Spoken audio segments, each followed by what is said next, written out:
महिलाओं को क्यों बिजनेस करना चाहिए इसके बारे में थोड़ा बात करूंगी, और लोगों को बिजनेस करने में कहाँ दिक्कत आती है वहां पे थोड़ा सा बात करूंगी। तो ये पूरा का पूरा टॉपिक रहेगा, एकदम बेसिक बेसिक बात करेंगे, बेसिकली वाई पे फोकस करेंगे और अपनी स्टोरी बीच बीच में शेयर करती जाऊंगी।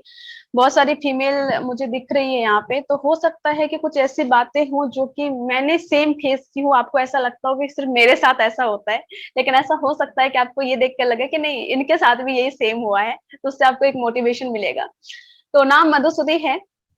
उम्र की बात करूँ तो अभी 23 साल की उम्र है मेरी, और पार्ट टाइम में आर्ट्स एंड बिजनेस कर रही हूँ। जब मैं अपनी ट्वेल्थ के एग्जाम दी थी, तो ट्वेल्थ के एग्जाम देने के बाद मैं टॉप 1% में थी, और टॉप 1% में होने के बाद मुझे बहुत सारे एग्जाम देने के मौका मिला।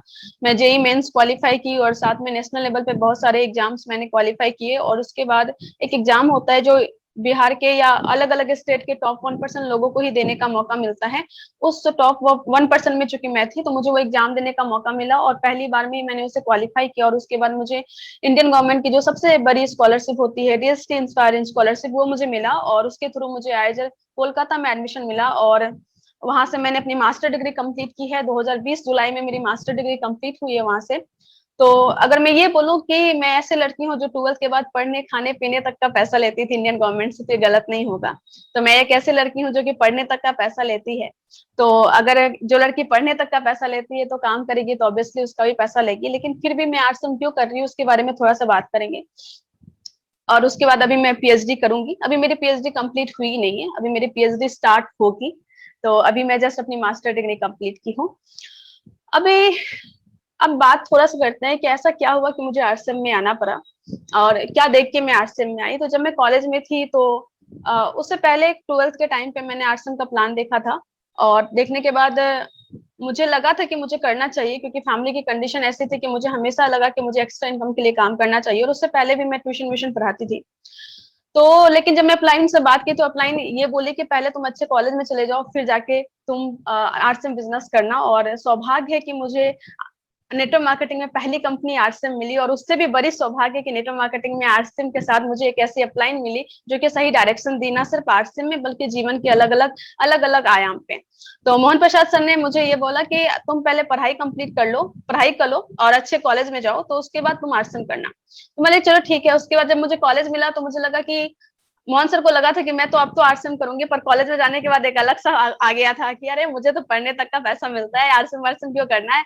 अभी बीएसएमएस करना है, उसके बाद फिर पीएचडी करनी है, उसके बाद अच्छी खासी नौकरी लग जाएगी, 1.5-2 लाख तो ऐसे ही कमा लूंगी, फिर क्या जरूरत है आरसीएम करने की। तो मेरे दिमाग में ये चल रहा था।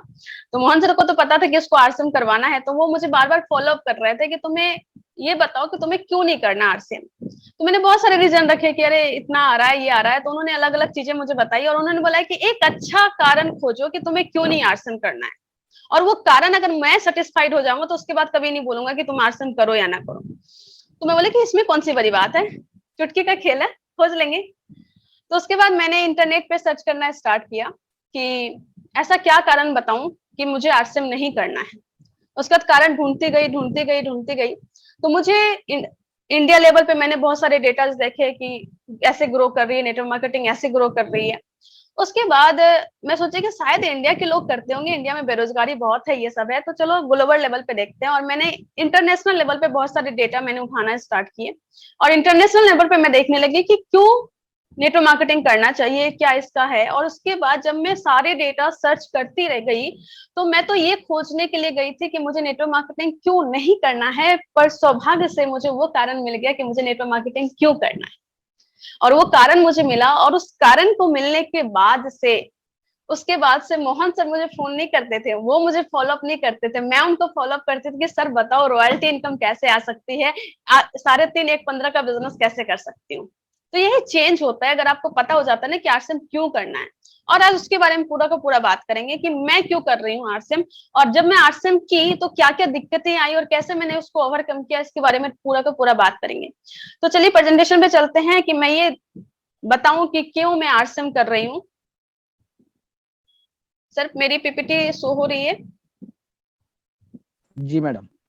तो चलिए आज मेन बात करते हैं। अभी हो रहा है 9:25, मुश्किल से मैं 40 मिनट बात करूंगी आप लोगों से। तो अभी देखते हैं कि मैं क्यों आर्ट्स एंड बिजनेस की, और उसको थोड़ा अच्छे से एक्सप्लेन करने की कोशिश करती हूँ। तो जब मैं इस इंडस्ट्री में आई थी और जब मैंने बहुत तरीके के सर्च करना स्टार्ट किया था, रिच डैड पुअर डैड मैंने किताब पढ़ी, बिजनेस स्कूल मैंने किताब पढ़ी, और बिजनेस स्कूल पढ़ने के बाद मेरा दिमाग एकदम से खुल गया कि यार मैं ये चीज तो मिस कर रही थी। बचपन से ना स्कूल में पढ़ाया गया, ना कॉलेज में पढ़ाया गया, ना 11th 12th में कभी पढ़ाया गया, और वो चीज ही मिसिंग थी। और नॉर्मली हम लोग पढ़ाई करते हैं क्यों, 25-30 साल तक पढ़ाई करते हैं ताकि हम लोग 25-30 साल के बाद हम कोई ना कोई ऐसा काम करें जिससे पैसा कमा सके। लेकिन पैसे कमाने के क्या क्या तरीके हो सकते हैं इसके बारे में किसी ने बताया ही नहीं आज तक। तो जब मैं उस चीज में गई तो मुझे पता चला कि दो तरीके का होता है। एक होता है जो आपका 40 years का प्लान होता है, 40 साल का प्लान होता है, कि 40 साल तक आप कुछ ऐसा काम करते हैं जो काम करने के बाद आप इस स्टेज पे पहुंचते हैं। आप 20 से 25 साल तक पढ़ाई करते हैं और पढ़ाई करने के बाद 40 साल तक काम करते हैं, 60 साल की आपकी एज होती है और 60 साल 65 साल की एज में आप रिटायरमेंट को जाते हैं। और यहाँ पे क्या होता है कि आपके पास एक इनकम होती है जिसको बोलते हैं एक्टिव इनकम। दैट इज कि आप जब जब काम करेंगे तब तक आएगा, जब जब काम नहीं करेंगे तब तक आपके पास इनकम नहीं आएगा। अब इसमें थोड़ा सा समझते हैं कि क्या होता है। होता यह है कि हम अपना जो लाइफ होता है उसका 25 साल तो पढ़ाई में लगा देते हैं, और 25 साल के बाद जो हमारा बहुत ज्यादा अच्छा फेज होता है, 25 से 40 साल या 30 साल 35 साल, जो कि हम बहुत इनर्जेटिक रहते हैं, लगभग 20 से जो 20s होता है हमारा, 20 से 40 साल या 20 से 30 साल की उम्र में, उस टाइम पे हम कोई ना कोई काम में अपना समय लगा देते हैं और लगाने के बाद हम उसमें काम करते जाते हैं। लेकिन जरा सोचिए कि अगर हम इसमें है, यानी कि या तो हम जॉब कर रहे हैं या तो सेल्फ एम्प्लॉय है या गवर्नमेंट जॉब कर रहे हैं या प्राइवेट जॉब कर रहे हैं, कुछ भी। अब यहाँ पे क्या है, 60 साल की हमारी उम्र है, 60 साल की हमारी उम्र है, हम रिटायरमेंट हो गए, रिटायर हो गए। लेकिन हमारी जो भगवान हमें रिटायर करेगा वो रिटायर करेगा लगभग 80-75 में, ऐसा करके। कंपनी या गवर्नमेंट हमें रिटायर कर दी 60 साल में, और जो भगवान हमें रिटायर करेगा, मतलब कि इस दुनिया से हमें रिटायर करेंगे, वो होगा 80 साल। अब ये जो 20 साल होता है ना, ये 20 साल का जो गैप है, इसके बारे में थोड़ा सा हमें सोचना चाहिए, जो कि हम नहीं सोचते हैं। मेरी अपलाइन बोले कि एक बात बताओ मधु, तुम्हारे पास, तुम कॉलेज में हो और तुम्हारे पास अभी 20s तुम्हारा चल रहा है, तभी मेरी 19 साल उम्र थी, 18-19 साल उम्र थी। उन्होंने बताया कि तुम कॉलेज में हो, पढ़ाई करोगी, पीएचडी करोगे, फिर तुम प्रोफेसर बनोगे, और प्रोफेसर बनने के बाद इस स्टेज में तुम जॉब को छोड़, तुम्हारा रिटायरमेंट हो जाएगा, और उसके बाद तुम्हारी जो भी इनकम थी वो रहेगी नहीं, क्योंकि 2004 के बाद चाहे आप गवर्नमेंट जॉब में हो चाहे प्राइवेट जॉब में, कोई भी जॉब हो, आर्मी को छोड़ के कोई इसमें पेंशन नहीं मिलता, तो तुम्हारे पास कोई भी इनकम नहीं होगी। लेकिन तुम्हारी उम्र अगर 60 साल में तुम रिटायर करोगे तो तुम्हारी जो एज होगी, 80 साल तक तुम जिंदा रहोगी। ये 20 साल में क्या खाओगी, पहली बात, क्या खाओगे? तुम्हारे पास पैसे कुछ नहीं होंगे, तो तुम किस तरीके से सरवाइव करोगे? तो सर्वाइवर स्टेज एक है। दूसरी चीज क्या है कि मान लीजिए मैंने इतनी सेविंग कर ली, मेरे पास अच्छा जॉब है, सब कुछ हो गया, तो मैंने इतनी सेविंग कर ली कि ठीक है मैं सर्वाइव कर जाऊंगी, खाना पीना सब कुछ मेरा चलेगा। लेकिन वो जो 20 साल होगा, वो 20 साल में करूंगी क्या अपनी जिंदगी का? क्या करूंगी? अकेले घर में रहूंगी, टीवी देखूंगी, या इधर उधर जाऊंगी, करूंगी क्या? क्योंकि उसके बाद आपके पास इतने पैसे भी नहीं होंगे कि आप कहीं इंडिया टूर पे निकल गए, वर्ल्ड टूर पे निकल गए, एकदम मस्ती कर रहे हैं, नॉट पॉसिबल। और आपके जो भी आने वाली जनरेशन होंगे वो कोई ना कोई काम कर रहे होंगे, और उसकी आने वाली जनरेशन स्कूल में पढ़ रही होंगी, तो आपके पास बैठने के लिए जो है, आपके बगल में बैठने के लिए कोई नहीं होगा, और आपके पास वहां पे एक स्ट्रेस वाला माहौल हो सकता है। अब इस स्टेज में ज्यादातर लोगों को स्ट्रेस होता है। स्ट्रेस क्यों होता है? कभी कभी इस चीज को हम लोग समझते हैं। स्ट्रेस एक होता है जब किसी के पास पैसे नहीं होते, तब होता है, मनी प्रॉब्लम से स्ट्रेस होता है। और दूसरा होता है कि उसके पास कोई रिश्ता नहीं होता है, उसके पास कोई रिलेशन नहीं होते हैं, रिश्ते नहीं होते बात करने के लिए। या तो आदमी यहाँ से पूरा का पूरा अकेला होता है, यानी तो जेब से अकेला होता है, और ये दोनों जहां आया उसके बाद वहां पर डिप्रेशन का शिकार हो सकता है। और ऐसी जिंदगी मुझे नहीं चाहिए थी। मैं जब ये चीज मुझे पता चली तो मुझे एकदम धक्का सा लगा कि सच में ऐसी जिंदगी मुझे नहीं जीनी। 40 साल तक कहीं पे मैं डेडिकेशन के साथ लगा दूं, लेकिन मैं अपनी एनर्जी जहां पे मैं बहुत एनर्जेटिक रहूंगी, वहां उस टाइम पे मैंने किसी को दे दिया उतना समय, किसी कंपनी को, गवर्नमेंट को मैंने वो समय दे दिया जहां पे मैं बहुत एनर्जेटिक थी, और जब मेरी एनर्जी खत्म हुई तो उसको मेरी परवाह ही नहीं है, तो ऐसी जिंदगी जी के क्या फायदा करूंगी? और जब आप काम करते हैं तो चूंकि आपका नो वर्क नो इनकम वाला सिस्टम है, तो जब जब आप काम करेंगे तब तक आपके पास इनकम आएगा, जब आप काम नहीं करेंगे तो आपके पास इनकम नहीं आएगा। मतलब कि सोचिए कि आपके पास समय नहीं है। इसमें कैसे कैसे लोग आते हैं, जो जॉब करने वाले लोग आते हैं, जो सेल्फ एम्प्लॉय हैं वो लोग भी आते हैं, प्रोफेशनल भी आते हैं, और प्रोफेशनल भी सब तरह के आते हैं। तो मुझे ये चीज समझ में आया कि क्या मैं इस चीज के लिए बनी हूँ? क्या मैं ये करने के लिए बनी हूँ कि 40 साल में कहीं पे जिंदगी झोंक दी और वही चीज करती रहूं? एक तो क्वेश्चन ये है। ये बात होगी कि 60 साल के बाद का टाइम क्या होगा, अकेले वाला होगा, पैसे की तंगी होगी, कोई बात करने वाला नहीं होगा, स्ट्रेसफुल लाइफ होगा, ये सब चीजें तो अलग बात है। लेकिन ये जो 40 साल है, क्या ये 40 साल जो है ये सुखी संपन्न वाला होगा? ये हमें समझना होगा। क्या अगर हम इन सब सेक्टर में है तो क्या इस 40 साल में हमारे पास प्रॉब्लम नहीं आएगा क्या? ये हमें सोचने वाली बात है। इस प्रॉब्लम के बारे में सोचना होगा। लेकिन पता है हमें इस प्रॉब्लम के बारे में पता ही नहीं होता, क्योंकि समस्या कभी भी समस्या नहीं होता। समस्या को पहचान कर उसको समस्या ना समझना और समाधान खोजना, ये मेन समस्या होता है। तो पहले हम ये देखते हैं कि अगर हम इस 40 ईयर के प्लान में होते हैं तो हमारी मेन प्रॉब्लम क्या है, हमारी मेन समस्या क्या है, उस प्रॉब्लम के बारे में सोचते हैं कि हमारा अगर उस लाइफ में है तो हमारा मेन प्रॉब्लम क्या है। और इस प्रॉब्लम को पूरा डिफाइन करना होगा। जब तक आप इस प्रॉब्लम को डिफाइन नहीं करेंगे तब तक इसका सॉल्यूशन आप नहीं ढूंढ पाएंगे। अभी जो भी चीजें हैं या जो भी प्रोफेशनल है उनका इनकम देखिए क्या है। हमारा मेन प्रॉब्लम क्या है? मेन प्रॉब्लम हमारा ये है कि इसका सीधा सीधा सा फॉर्मूला जो मेरे सर बोलते हैं कि प्रॉब्लम आपका क्या है कि आपका required income minus present income. मतलब आपको अभी जिंदगी जीने के लिए चाहिए 70,000 रुपया कम से कम, और आपकी जो मंथली इनकम है बस 40,000 रुपया है। और ये जो 30,000 का गैप है ना, यही आपका मेन प्रॉब्लम है। हो सकता है कि आपके जो अभी प्रेजेंट में आपको इनकम चाहिए वो 50,000 की चाहिए और आपकी सैलरी बस 20,000 की ही है या 30,000 की ही है। तो ये 30,000 जो है, ये 20,000 जो है ना, यही जो है आपकी मेन प्रॉब्लम है। और ये हर एक महीने की है। इस महीने भी 20,000 का गैप आ गया, माइनस में है, अगले महीने भी 20,000, अगले महीने भी 20,000, और हमेशा कोई कर्ज में है, लोन में है, क्रेडिट कार्ड का बिल भरना है, ईएमआई भरना है, और इसी में जिंदगी उलझ के रह जाती है। तो ना ही उस 40 साल वाले प्लान में ना ही हमारे पास ठीक से समय होता है, ना ही ठीक से हमारे पास पैसा होता है, और पूरी की पूरी जिंदगी एक स्ट्रेस भरी जिंदगी होती है। हम खटते रहते हैं बट स्टिल हमारे पास उतनी इनकम नहीं आती। यहाँ पे कुछ चीजें मैं क्लियर कर देना चाहती हूँ। इस प्रोफेशन में भी बहुत सारे ऐसे लोग होते हैं जो बहुत अच्छा कर रहे हैं, बहुत अच्छा कर रहे हैं, बहुत अच्छी इनकम ले रहे हैं, दैट्स ओके। लेकिन वो कितने परसेंट लोग हैं? वो परसेंट भी नहीं है, वो गिने चुने लोग हैं। लेकिन मैं ऑन एन एवरेज की बात कर रही हूँ कि हम किस लाइफ में जीते हैं। और मैक्सिमम लोग 90% लोग इस 40 साल वाली जिंदगी को ही जीते हैं, जिस 40 साल की जिंदगी में हमेशा उनके पास ये वाला प्रॉब्लम हमेशा रहता है। और ये वाला प्रॉब्लम महीने महीने इकट्ठे होते होते होते होते साल भर इकट्ठे होते होते सर पे इतना बोझ हो जाता है कि बोझ तरह अपनी जिंदगी तो जीते ही हैं, कब मिडिल क्लास से लोअर क्लास में आ जाते हैं उन्हें पता नहीं चलता, और अपनी नेक्स्ट जनरेशन को कब उस कुएं में फेंक देते हैं उनको भी आइडिया नहीं लगता। और उसके बाद सोच ऐसी बन जाती है कि जितनी चादर है उतनी पैर पसारो, और उसी सोच के तहत अपने सपने को मारते जाते हैं। और मुझे ये लाइफ नहीं जीनी थी। जब मुझे ये समझ आया कि ये सब दिक्कतें होगी अगर मैं उससे मेन मतलब कि उसी परंपरागत चीजों को फॉलो करूं, वही जो चली आ रही है उसको फॉलो करूं, तो ये सब समस्या आने वाली है। तो मैंने बोला कि ना, मुझे ये तो नहीं करना। लेकिन ये तो प्रॉब्लम है आपका, कि प्रॉब्लम ये है कि आपकी रिक्वायर्ड इनकम कुछ और होती है। आपको चाहिए 70,000 रुपया, आप कमा रहे हो 40,000 रुपया। और हो सकता है मैं ये मानती हूँ कि हो सकता है आपके पास अभी 70,000 का 70,000 रुपया आए। मैं आपको ये बोल रही हूँ कि आपका हो सकता है कि अभी आपको चाहिए 70,000 रुपया और आपको अभी 70,000 रुपया ही आ रहा हो। आपका जो है प्रॉब्लम कुछ भी नहीं हो। लेकिन आज से 10 साल के बाद, 5 साल के बाद ये 70,000 रहने वाला नहीं है। ये बहुत ज्यादा होने वाला है। ये नॉर्मल सरवाइव करने के लिए 4 लाख रुपया चाहिए होगा। तभी आपके पास अगर ये इनकम कितना बढ़ेगी, हो सकता है 1 लाख हो सकता है 2 लाख हो। और ये जो गैप आने वाला है 10 साल के बाद आपके सर पे, ये 3 लाख का, इसको आप कैसे फुलफिल करने वाले हैं? क्योंकि जमाना बहुत तेजी से बढ़ रहा है। आप देखिए मनी डिवोल्यूशन कैसे हो रहा है, महंगाई कैसे बढ़ रही है। जितने में लोगों का मंथली खर्च होता था, आज 15 दिन का भी खर्च उससे ज्यादा है। पेट्रोल की कीमत आप देखिए, जो हमारे कुकिंग ऑयल है उसकी कीमत आप देखिए। ये सब की कीमत को देख के आपको नहीं लग रहा है कि आने वाला टाइम और ज्यादा खतरनाक होने वाला है? क्योंकि टेक्नोलॉजी और ज्यादा बदलने वाली है। हमारा जो पॉपुलेशन है इंडिया का, वो भी बढ़ ही रहा है। तो हमें सोचना होगा कि अगर आप, हो सकता है आज आपके पास प्रॉब्लम नहीं हो, लेकिन 10 साल के बाद का कौन सोचेगा? वो भी तो आपको ही सोचना पड़ेगा। 5 साल के बाद का कौन सोचेगा? वो भी आपके पास, आपको ही सोचना पड़ेगा। और जो सबसे बड़ी बात यहाँ पे है वो ये है कि नो वर्क नो इनकम।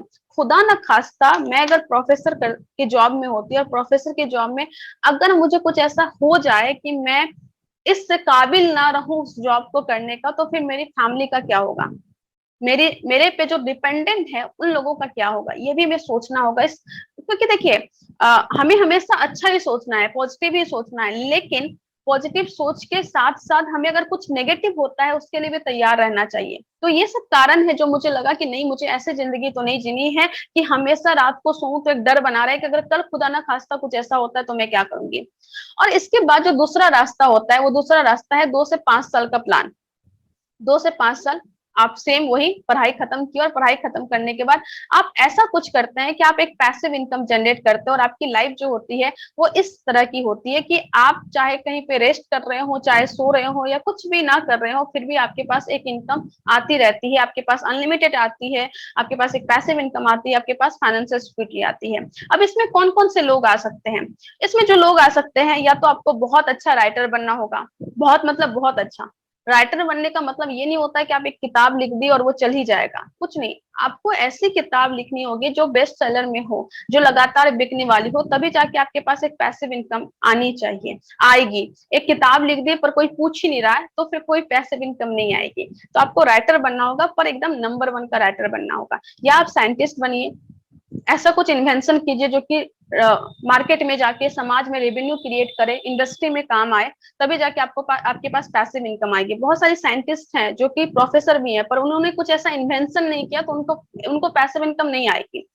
या तो आप गाना ऐसा गाइए जो बार बार लोग रिपीट मोड पे सुनते रहे, यूट्यूब पे चलता रहे, अलग अलग जगह चलती रहे, तो वहां से एक रॉयल्टी इनकम आपको आएगी, पैसिव इनकम आएगी। या नहीं तो आप ऐसा इन्वेस्टमेंट कीजिए, पैसा लगा के पैसा लगा कमाइए, ताकि आपके लिए पैसा काम करता रहे। आप घर में सोए हुए हैं बट मार्केट में चल रहा है, म्यूचुअल फंड में चल रहा है, एसआईपी में चल रहा है और आपके पास वो इनकम आती रहेगी।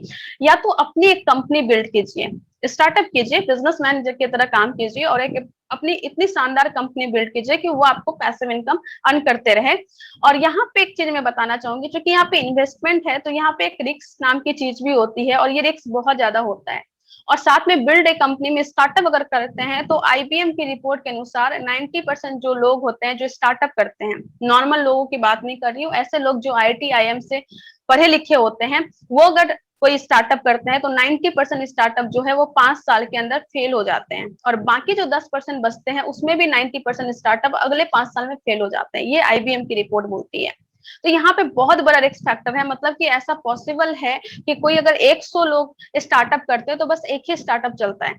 ऑल इंडिया की बात करती हूँ तो वहां पे बहुत बड़ा रिस्क फैक्टर है और उसके अलग अलग कारण है, उस कारण में मैं नहीं जाऊंगी, लेकिन इस तरीके का है।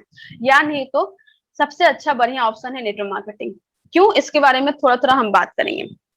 तो अगर आपको ऐसा कुछ जिंदगी चाहिए कि आप 2 से 5 साल डेडिकेशन के साथ दें और वहां से आपके पास पैसिव इनकम आती रहे, तो ये सारे के सारे ऑप्शन है जो ऑप्शन आप यूज कर सकते हैं पैसिव इनकम कमाने के। तो मुझे अपने कॉलेज के टाइम में पता चला कि अच्छा ये 2 तरीके का काम होता है। ये 2 तरीके का जो काम होता है, ये काम में इनकम कैसे आती है उसके बारे में सोचते हैं। आप थोड़ा सा देखते हैं कि इनकम कैसे आती है और फिर थोड़ा सा बात करूंगी कि क्यों आश्रम में लोग आते तो हैं समझ के नेटवर्क मार्केटिंग, बट यहाँ पे थोड़ा सा क्या फैक्टर है जो उसको सक्सेसफुल नहीं होने देती, इसके बारे में थोड़ा सा बात करूंगी। अब देखिए, हमें ये समझना होगा कि ये सब तो मैं समझी कि ठीक है यहाँ से एक इनकम आती है, बट इनकम क्या होता है उसके बारे में थोड़ा सा समझते हैं कि इनकम क्या होती है। इनकम का जो इक्वेशन होता है वो होता है आपका कि आपका रेट कितना है पर घंटे का, पर आवर का, और आपके पास कितना टाइम आप दे रहे हो उसमें। 2 टर्म है यहाँ पे, एकदम अच्छे से समझने की जरूरत है कि ये क्या है। थोड़ा थोड़ा मैं यहाँ पे इक्वेशन ज्यादा दिखाऊंगी, डेटाज वगैरह ज्यादा दिखाऊंगी, तो बोर होने की जरूरत नहीं है। मैं इस तरीके से बताऊंगी कि थोड़ा इजी करके बताऊंगी, जैसे मैं समझी हूँ इस बिजनेस को वैसे मैं चाहती हूँ कि आप लोग भी समझें, ताकि आप बहुत अच्छे लेवल पे अपने टीम को समझा के बहुत अच्छे से आप बिल्ड कर पाए। जैसे मेरा देखने का जो तरीका है, बस मैं उस तरीके से आपको दिखाने की कोशिश कर रही हूँ। तो हमें ये समझना होगा कि इनकम कहाँ से आता है। इनकम बेसिकली क्या आता है कि आपका रेट क्या है पर घंटे का और आप कितने घंटे काम कर रहे हो, दैट इज इनकम। अब जैसे एक मजदूर का इनकम देख लीजिए, वो दिन भर में कितना कमाता है, 300, और 8 घंटे काम करता है। उस तरीके से देख लीजिए कि उसका रेट पर आवर क्या है। एक वही अगर बड़े से बड़े लोगों को आप कंपेयर कर सकते हैं, एक रिक्शे वाले का रेट पर आवर क्या है, एक मजदूर का रेट पर आवर क्या है, एक किसान का रेट पर आवर क्या है। तो आपको क्या है कि आपको या तो इसको इंक्रीज करना पड़ेगा या तो इसको इंक्रीज करना पड़ेगा। फॉर एग्जाम्पल, आज अरिजीत सिंह की रेट पर आवर बहुत ज्यादा है, 1 घंटे वो जाते हैं और स्टेज शो करते हैं, उनके पास लगभग लाखों रुपए आते हैं। आज विवेक बिंद्रा जी का 1 घंटे का जो प्राइस होता है वो 7 लाख प्लस जीएसटी होता है। आज संतोष नायर जी का एक अलग कॉस्टिंग है, अमिताभ बच्चन जी का 1 घंटे का अलग कॉस्टिंग है, 30 सेकंड का उनका अलग कॉस्टिंग है। तो अगर आपको अमीर बनना है, आपको इनकम बहुत ज्यादा लेनी है, या तो आप इसको इंक्रीज कीजिए, अपनी वैल्यू को इतना इंक्रीज कीजिए, आपकी रेट पर आवर वो है बढ़ जाए, आपकी कीमत बन जाए, या नहीं तो आप अपने टाइम को इंक्रीज कीजिए। अब सोचिए कि हम लोग क्या कर सकते हैं। अब जो लोग हम लोग जो नॉर्मल फैमिली से आते हैं, अगर आप में वो टैलेंट नहीं है, आप राइटर नहीं बन सकते, सिंगर नहीं बन सकते, अगर आप साइंटिस्ट नहीं बन सकते, या अपनी बड़ी से बड़ी स्टार्टअप नहीं कर सकते हैं, तो कैसे आपको नेटवर्क मार्केटिंग हेल्प करती है टाइम को बढ़ाने में, वो थोड़ा सा समझते हैं। मतलब कि आप अपनी वैल्यू को नहीं बढ़ा पा रहे, अगर मान लीजिए रेट पर बराबर आप ज्यादा नहीं बढ़ा पा रहे हैं, आप सचिन नहीं बन सकते, आप अमिताभ बच्चन नहीं बन सकते, लेकिन इसको तो बढ़ाया जा सकता है। और इसको कैसे बढ़ाया जा सकता है, इसकी बात आज हम पूरा का पूरा करने वाले हैं। तो हम लोग ये ना रोए कि हमारे पास टैलेंट नहीं है इसलिए मैं कुछ नहीं कर पाया, मुझे पहले पढ़ने नहीं मिला इसलिए कुछ नहीं कर पाया, अरे मेरा बैकग्राउंड स्ट्रांग नहीं था, अरे मेरा तो जब तक मुझे समझ में आई तब तक मेरा एज खत्म हो गया, अरे तो हम लड़की हैं इसलिए नहीं कर पाए। ये सब रोना धोना असल नहीं। आज से इनकम का फॉर्मूला आपको पता चल गया कि इनकम होता है rate per hour into time. अब इस पे पूरा का पूरा हम लोग वर्क करेंगे कि कैसे हम लोग अपनी इनकम को बदल सकते हैं। और बचपन से हम लोग क्या सुनते आए हैं, बचपन से सुनते आए हैं कि टाइम इक्वल टू मनी, समय ही धन है, समय ही धन है, समय ही धन है, बचपन से हमें पढ़ाया गया है। लेकिन कितने लोग अमल करते हैं इस पे? बहुत कम लोग। अपनी ड्यूटी से जाते हैं, ड्यूटी से आते हैं, घर में बैठते हैं, टीवी देख रहे हैं, व्हाट्सएप चला रहे हैं, फेसबुक चला रहे हैं। मैं ये नहीं कहती कि व्हाट्सएप फेसबुक चलाना गलत है, लेकिन व्हाट्सएप फेसबुक आपसे पैसा कमा रहा है, आप उससे पैसा कमाए, ऐसा सोचना होगा। आज मैं भी व्हाट्सएप करती हूँ, मैं भी फेसबुक, इंस्टा, यूट्यूब सब करती हूँ, लेकिन वहां पे मैं अपने बिजनेस को बिल्ड करने के लिए जाती हूँ, और कुछ लोग वहां पे खुद का टाइम देकर उनको कमा के दे रहे हैं। बस यही अंतर है। तो हमें समय ही धन है, इस फॉर्मूला को अपने लाइफ में अप्लाई करना होगा। दिक्कत यही होती है कि हम आम लोग अपनी वैल्यू को नहीं समझ पाते, अपना इंपॉर्टेंस हमें समझ में नहीं आता है। हम अपने आप को है ना अंडर कॉन्फिडेंस मान लिए हैं, मतलब नीचे हैं हम लोग, अपने आप को वैल्यू नहीं देते। अरे ठीक है ना, सोए हैं ना, क्या फर्क पड़ता है, 2 घंटा ऐसे ही सो गए तो। आप 2 घंटा, आप सोचिए कितने लोग ऐसे होते हैं जो 500 का नोट फाड़ के फेंक देते हैं, चिर के फेंक देते हैं।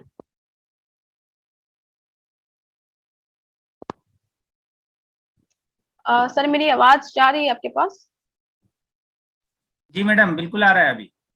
अभी ठीक है? पहले थोड़ी दिक्कत हुई थी क्या? नहीं मैडम, बिल्कुल आ रहा है। Okay okay. हाँ, तो कितने, मैं आप लोगों से ये पूछना चाह रही थी, कितने लोग होते हैं जो 500 का नोट या 1000 का नोट लेके ऐसे फाड़ के फेंक देते हैं? कोई?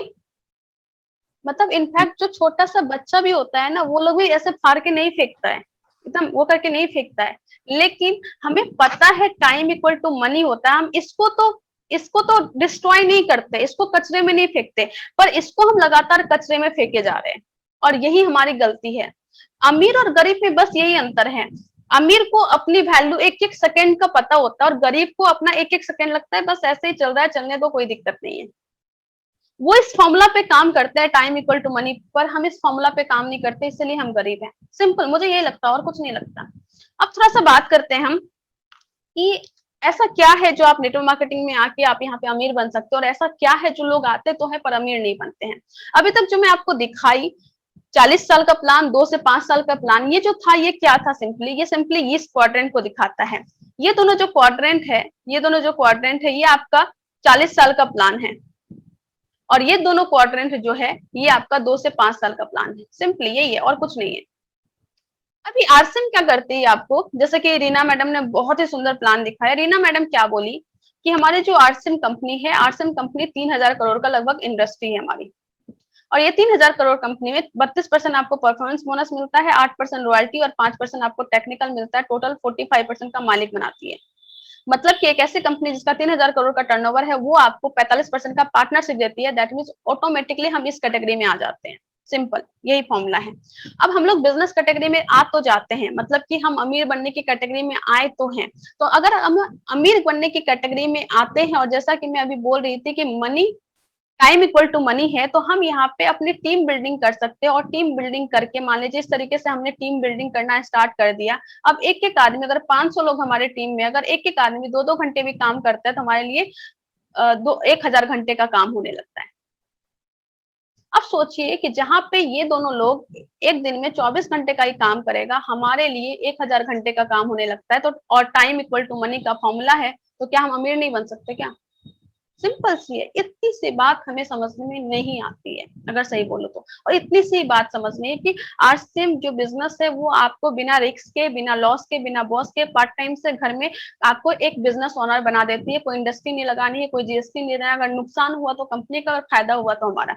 बस इतनी सी बात है। और टाइम इक्वल टू मनी यहाँ पे आपको अप्लाई हो जाता है, और यहाँ से आप अमीर के तरफ चलने लगते हैं। और जब आप पैसा कमाते हैं, उसी पैसे को आप यहाँ पे इन्वेस्ट करते हो और फिर उससे पैसा कमाने लगते हो, और आप रिच बनने लगते हैं, आप अमीर बनने लगते हैं। ये छोटा सा प्लान है और ज्यादा कुछ नहीं है। हमें बस समझना होगा कि हमें जिंदगी भर इस कैटेगरी में ही रहना है, या इस कैटेगरी में आके हमें बहुत बड़ा पैसा कमाना है। और जब मैं बिजनेस स्कूल बुक पढ़ी थी, rich dad poor dad book पढ़ी थी, जीत आपकी बुक पढ़ी थी, इनिशियली मैंने ये 3-4 किताबें मैंने पढ़ी थी। और जब उस टाइम पे भी मुझे ज्यादा कुछ समझ नहीं आ रहा था। ऐसा नहीं कि बुक पढ़ के ही मेरा सब कुछ हो गया, नहीं। मेरी एज कम थी, तो मुझे जो मेरी मानसिकता थी यहाँ पे, मैं उससे को चेंज नहीं कर पा रही थी।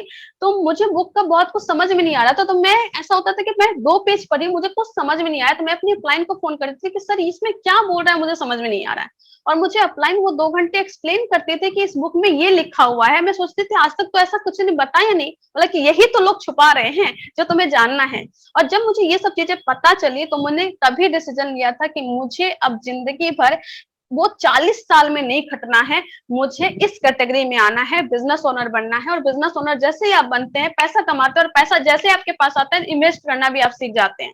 तो इस तरीके से मैंने डिसीजन लिया बिजनेस करने को। और ये दोनों चीज देख के ही मैंने डिसीजन लिया कि मुझे जिंदगी भर नहीं खटना है। एक ऐसा काम करना है जो मैं 5 साल डेडिकेशन के साथ दे दूं, 10 साल डेडिकेशन के साथ दे दूं, तो वो पूरा का पूरा मुझे संभाल ले, मेरी फैमिली को संभाल ले, मेरे पास इनकम आते रहे। और फिर मैंने आरसीएम बिजनेस स्टार्ट करा। लेकिन ऐसी क्या बात है कि लोगों को ये सब बात समझ में भी आ जाती है, लेकिन ऐसा क्या है कि कुछ लोग ही आरसीएम में रॉयल्टी टेक्निकल बनते हैं, सब लोग नहीं बन पाते? ये बहुत बड़ा सवाल है। अब इस सवाल को थोड़ा सा ध्यान से देखते हैं। दिक्कत क्या होती है? दिक्कत होती है कि कोई लोग या तो स्टूडेंट होते हैं, वो आरसीएम में आते हैं, या तो जॉब में होते हैं, वो आरसीएम में आते हैं, या तो यहाँ से यहाँ लोग आते हैं, या तो यहाँ से यहाँ लोग आते हैं, या तो यहाँ से यहाँ लोग आते हैं। सिंपल सी बात है। तो आप आ तो जा रहे हैं, या हाउस वाइफ होंगे तो वो आते हैं। अब बताइए, दिक्कत ये है कि ये जो बीच की लाइन है ना, यहाँ पे ये बीच की जो लाइन है, हमें लगता है कि बस छोटा सा लाइन है, पतला सा लाइन है, बट नहीं। ये लाइन को मैं बोलती हूँ, लाइन जो है वो माइंड सेट का लाइन है। हमारा दिमाग कैसे काम करता है, उसका माइंड है। और इन दोनों के बीच में सबसे बड़ा फर्क होता है उसकी सोच का, उनका माइंड सेट का। अब दिक्कत ये होती है कि लोग यहाँ से यहाँ पे आ तो जाते हैं, लेकिन आने के बाद है ना, अपना माइंडसेट चेंज नहीं करते। वो नौकरी वाला ही माइंडसेट रहता है, या अपना छोटा मोटा बिजनेस का ही माइंडसेट रहता है, या स्टूडेंट का ही माइंडसेट रहता है। तो फिर हम लोग ज्यादा तरक्की यहाँ पे नहीं कर पाएंगे। अब मान लीजिए एक जॉब करने वाले की माइंडसेट क्या होती है कि मैं 30 दिन काम किया, मेरे पास इतना इनकम आना चाहिए, चाहे 30,000 20,000 इनकम आना चाहिए। पर बिजनेस वाले का माइंडसेट ऐसा नहीं होता। वो 1 महीने के लिए नहीं सोचता, वो 2 साल के लिए सोचता, वो 5 साल के लिए सोचता है। आप सोचिए, अगर अंबानी जी ने महीने का सोचा होता तो आज जियो खड़ा नहीं किया होता। उन्होंने 1-2 साल जमीन के अंदर ही पैसे लगाने स्टार्ट कर दिए थे। वो नेटवर्क बिल्ड कर रहे थे ना जियो का अंदर में, तो उन्होंने जमीन में कितना पैसा दबा दिया 2 साल 3 साल तक बिल्ड करने में, तब जाके उनको बाद में पैसा दिखा। लेकिन ये वाला माइंडसेट हमारा नहीं होता, हमारा माइंडसेट नौकरी वाला होता है, और इसीलिए हम यहाँ पे आके फेल हो जाते हैं। अब मैं ये नहीं करी कि यहाँ पे आपको 2-3 साल पूरा लग के मिट्टी में पैसा डालना है, नहीं। मैं ये कहती हूँ कि जब आप आए तो सबसे पहले अपने माइंडसेट को चेंज कीजिए कि आप बिजनेस करने आए हैं, और बिजनेस में थोड़ा थोड़ा समय लगता ही है। अगर आप कोई छोटा मोटा किराने का दुकान भी खोलेंगे ना, तो पहले दिन से पूरा कस्टमर की लाइन नहीं लगती है। अगर आप छोटा सा चाय का दुकान भी खोले ना, तो पहले दिन से ही ज्यादा कस्टमर नहीं आते हैं। तो वहां पे हम 1 महीना 2 महीना 6 महीना 1 साल इंतजार करते हैं कि जमने में तो टाइम लगेगा, बिजनेस होने में तो टाइम लगेगा। बट दिक्कत ये होती है कि हम यहाँ से यहाँ पे आते हैं, बिजनेस करने आते हैं, यहाँ से यहाँ तक आते हैं, और फर्स्ट 90 डेज में ही ज्यादातर लोग बिजनेस छोड़ के चले जाते हैं। उन्हें लगता है कि मुझसे कुछ नहीं होगा, और यही गलती लोग करते हैं। तो आज जितने भी लोग हैं, मैं बस आप लोगों से यही बोलूंगी कि पहले आइए, पहले अपनी इस वाले माइंडसेट को इस वाले माइंडसेट से मैच कराने की कोशिश कीजिए। ये समझिए कि बिजनेस करने में टाइम तो लगेगा, और सीखने में तो समय लगेगा। आज तक एक्टिव इनकम के बारे में सोच के बस रखे थे, आज पैसिव इनकम कमाने की बात कर रहे हैं, तो थोड़ा तो समय लगेगा।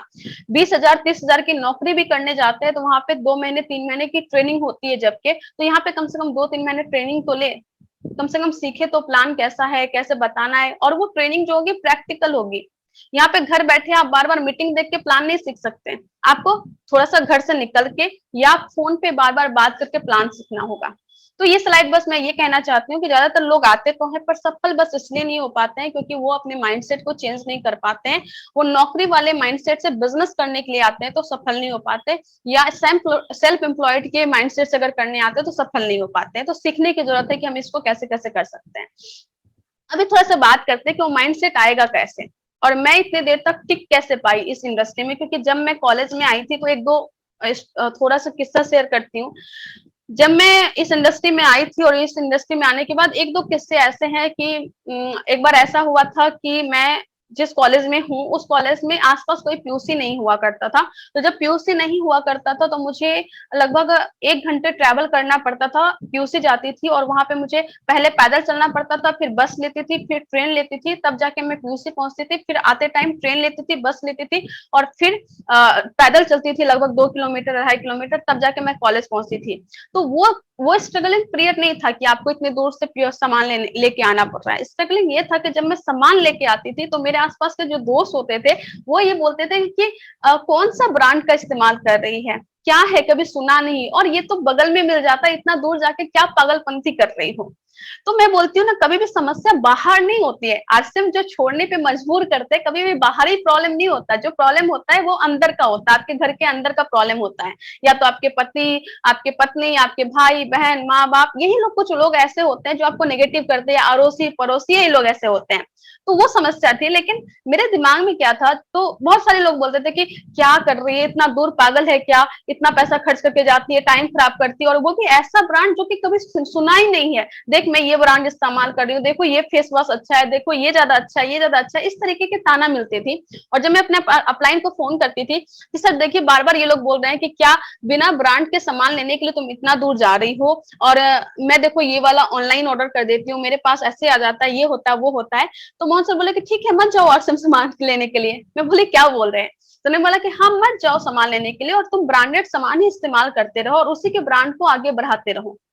या नहीं तो ध्यान से सुनिएगा, उन्होंने क्या बोला कि ठीक है मत करो आरसीएम, तुम आरसीएम का ब्रांड इस्तेमाल मत करो और बाहर का सामान ही बार बार इस्तेमाल करते रहो, और जिस सामान को इस्तेमाल करोगी उसके जो ब्रांड एम्बेसडर है उसका नाम और ज्यादा बढ़ाते रहो और उसको बढ़ा बढ़ा के उनको पैसा देते जाओ। तो एक टाइम ऐसा आएगा कि वो ही जब बाहर निकलेंगे तो उनके साथ लोग सेल्फी लेंगे, उनके साथ लोग उनका ऑटोग्राफ लेंगे और तुम वही की वही रह जाओगी। लेकिन अगर तुम चाहती हो कि तुम्हारा एक ब्रांड बिल्ड हो तो तुम आरसीएम का ब्रांड इस्तेमाल करो, और चाहे कोई भी कुछ भी बोले, तुम आरसीएम का सामान बस इस्तेमाल करते रहो करते रहो करते रहो, और 5 साल के बाद तुम एक ब्रांड बन जाओगे।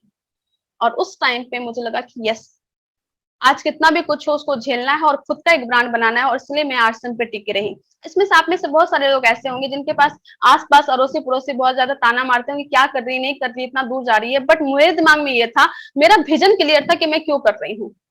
यानी कि जब आप आरसीएम में आते हैं ना, तो आरसीएम में जब आते हैं तो इतना छोटा सा काम होता है, छोटा सा इनकम, बिना ब्रांड के प्रोडक्ट, आसपास कोई समझता नहीं, कोई जानता नहीं, कोई वैल्यू देता नहीं, कोई प्लान देखता नहीं, रिजेक्शन इतने ज्यादा होते हैं, सब कुछ ऐसा होता है। तो आपका जो इनकम होता है, आपका जो सिचुएशन होता है, वो इस वाले पेड़ की तरह होता है, एकदम छोटा सा। लेकिन इस समय पे अगर आप ये देख पा रहे हो तो आप हमेशा मोटिवेट होकर काम कर पाएंगे। और वही चीज मुझे मेरी अपलाइन ने, और जो डेटा मैंने नेशनल इंटरनेशनल लेवल पे मैंने देखा था, वो डेटा ने मुझे वो विजन दिया था कि मैं भले ही अभी इस लेवल पे हूँ, लोग ताना मारते हैं, कुछ भी बोलते हैं, लेकिन मुझे इस लेवल पे जाना है और मुझे पूरा निश्चित दिख रहा है कि मुझे उस लेवल पे जा पाऊंगी, इससे मैं यहाँ पे काम कर पाई। और इसके साथ साथ डायरेक्ट सेलिंग इंडस्ट्री को कुछ लोग बहुत ही नीचे स्तर पे देखते हैं, लेकिन अगर आप डायरेक्ट सेलिंग का डेटा देखेंगे तो आपको पता चलेगा कि डायरेक्ट सेलिंग इंडस्ट्री कितनी बड़ी है। अगर मैं आपको कुछ डेटा दिखाऊं तो डायरेक्ट सेलिंग इंडस्ट्री की अगर वैल्यू समझनी है तो इसका आप देखिए कि इसका नेट वर्थ कितना है, कितने करोड़ की इंडस्ट्री है ये। तो अगर आप देखेंगे तो म्यूजिक इंडस्ट्री का कुछ डेटा मैं आपको दिखाना चाहूंगी। म्यूजिक इंडस्ट्री जो है वो $20 बिलियन का है। वही जो आपका टेक्सटाइल इंडस्ट्री है वो 108 बिलियन डॉलर का है, वही वीडियो गेम इंडस्ट्री जो है 120 बिलियन डॉलर का है, और वही मूवी इंडस्ट्री 136 बिलियन डॉलर का है। मूवी इंडस्ट्री पूरा बॉलीवुड की बात कर रही हूँ मैं। अब सोचने वाली बात यह है कि बॉलीवुड इंडस्ट्री 136 बिलियन डॉलर की है, और 136 बिलियन डॉलर के जो लोग होते हैं वो इतने अमीर हैं। चाहे आप अनुष्का शर्मा की बात कर लीजिए, अमिताभ बच्चन की बात कर लीजिए, शाहरुख खान की बात कर लीजिए, शाहरुख खान जो कि सबसे रिचेस्ट माने जाते हैं, उन लोगों की इंडस्ट्री कितनी बड़ी है, 136 बिलियन डॉलर की। और हम क्या मानते हैं कि यार वो तो सेलिब्रिटी हैं, वो तो इतने अमीर हैं, ये क्या लाइफ स्टाइल है, क्या है। लेकिन आपको पता है जिस इंडस्ट्री में डायरेक्ट सेलिंग, वो कितनी बड़ी इंडस्ट्री है। डायरेक्ट सेलिंग जो इस बार की इंडस्ट्री हुई है वो एक 179.3 बिलियन की हुई है, और ये फ्यूचर में और ज्यादा बढ़ेगा। अब सोचिए ये सब इंडस्ट्री जो है, ये सब है, अगर आप सबको कंबाइन करें, हॉलीवुड बॉलीवुड सबका डेटा आप देख सकते हैं, म्यूजिक इंडस्ट्री का आप डेटा देख सकते हैं, सब डेटा को अगर आप देखेंगे तो आप पाएंगे कि डायरेक्ट सेलिंग इंडस्ट्री जो है सबसे बड़ी इंडस्ट्री है इन सबके कंपेयर में। तो एक दिन पॉसिबल है कि शाहरुख खान से भी बड़ा पैसा आपकी कोई जनरेशन कमा रही होगी, क्योंकि आप उस इंडस्ट्री में हैं। लेकिन लेकिन सवाल ये है कि आप उस चीज को देख पा रहे हैं कि नहीं, आप उस चीज को देख पा रहे, उस दूर तक देख पा रहे कि नहीं देख पा रहे। क्योंकि आम की गुठली को लगाने के टाइम पे आपको आम नहीं दिखता, वो अंदर की आंखों से आपको देखना पड़ता है। वो अंदर की आंख आपकी जितनी ज्यादा मजबूत होगी, जितना अच्छा आम आप देखेंगे, उतना ज्यादा मजे से आप उसमें पानी दे पाएंगे। और वही सेम डायरेक्ट सेलिंग इंडस्ट्री है, जितना मजे से आप इस इंडस्ट्री को देख पाएंगे, जितना मजे से आप उतनी बड़ी फिगर को देख पाएंगे, उतने मजे से प्लान दिखाने में मजा आएगा आपको, उतने मजे से आप रिजेक्शन फेस करेंगे, उतना मजा आएगा सीखने में, उतना मजा आएगा 11 बजे रात को भी वेबिनार अटेंड करने में। तो वो चीज देखना स्टार्ट कीजिए, और वो चीज एक दिन में नहीं होगी, ऑब्वियसली माइंडसेट एक दिन में चेंज नहीं होगा, लेकिन वो चेंज होगा जब आप बार बार बार बार बड़े बड़े लीडर को सुनेंगे। आप कदम सर को सुनेंगे, बीसी छाबड़ा सर को सुनेंगे, केसी सर को सुनेंगे, मुकेश तिवारी सर को सुनेंगे, और साथ में अलग अलग इंडस्ट्री के लीडर को भी आप सुनेंगे, तो आपका और ज्यादा आपकी वैल्यू बड़ी होगी, आपका विजन बड़ा होगा, और आप उस अच्छे से काम कर पाएंगे। तो ये पूरा का पूरा विजन मैंने देखा। अब थोड़ा सा मैं बात करती हूँ 5 से 10 मिनट, 5 से 10 मिनट टाइम है सर क्या हमारे पास, विश्वजीत सर? जी मैडम, बिल्कुल बिल्कुल मैडम। 5 से 10 मिनट टाइम लेती हूँ मैं। अभी थोड़ा सा मैं बात करती हूँ जिसके बारे में मुझे बोला गया था कि थोड़ा लेडीज स्पेशल प्रोग्राम करते हैं। मे भी थोड़ा 10 मिनट से ज्यादा टाइम लूं, लेकिन क्योंकि ये ऐसा टॉपिक होता है जिस टॉपिक में मैं थोड़ी इमोशनल हो जाती हूँ और मैं थोड़ा ज्यादा घिस जाती हूँ, तो फिर मैं कोशिश करूंगी कम टाइम में बोलूं। अभी बात करते हैं कि नहीं नहीं फीमेल मैडम, को क्यों करना चाहिए।